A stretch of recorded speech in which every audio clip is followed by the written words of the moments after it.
তো আমি আমি আপনার কাছে আসছি যে আসলে এখানে যে চা যে তামাক পাতা যে তামাকে চাষ করা হয়েছে আসলে এটা কিভাবে লাগানো যায়? এরা জমি চাষ করে নিয়ে তারপর ওই আর ফুল ড্রেন দেওয়া লাগবে। ড্রেন দিলে ওই মধ্যে ফুল একটা করে ফুল 1000 ফুলের জন্য 600-700 টাকা দাম দিবি 1000 ফুল। হ্যাঁ, তারপরে আস্তে আস্তে দিন গেলে কেমন বড় হয়? হ্যাঁ, তারপর গাড়িয়ে 8-10 দিন পরে আমার পানি খুব কম করে দেওয়া, পানি বেশি দেওয়া চলে যায় ফুলের জন্য। তাহলে পানি বেশি দিলে কি গাছ কোনো ক্ষতি হয়? হ্যাঁ, লাল হয়ে যাবে। লাল হয়ে যাবে।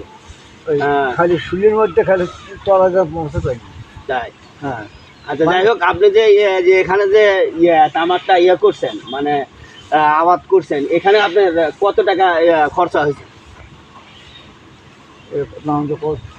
খরচ ক্ষতি হয়েছে, সরকার তুলে গেছে রে।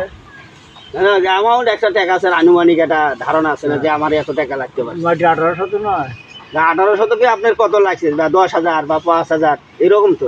1800 কমপক্ষে 2.5 মণ সার গেছে। 2.5 মণ সার গেছে। যাই হোক, 2.5 মণ সার গেছে, টাকা অ্যামাউন্ট দাঁড়াতে পারে 10,000 মতো, প্রায় একটা সেম একটা 10,000 টাকা আপনার। 10,000 টাকা পুরো হয় না, 10,000 টাকা আপনার হলো চাষাবাদ খরচ মানে লাগছে। আপনার বিক্রি যে বিক্রিতে লাভ করবেন, লাভ করার পরে আপনার এই জায়গাটায় যে লাভের পরিমাণ কত অংশ দাঁড়াতে পারে আনুমানিক একটা ধারণা আছে না? কমপক্ষে 40,000 টাকা। 40,000 টাকা।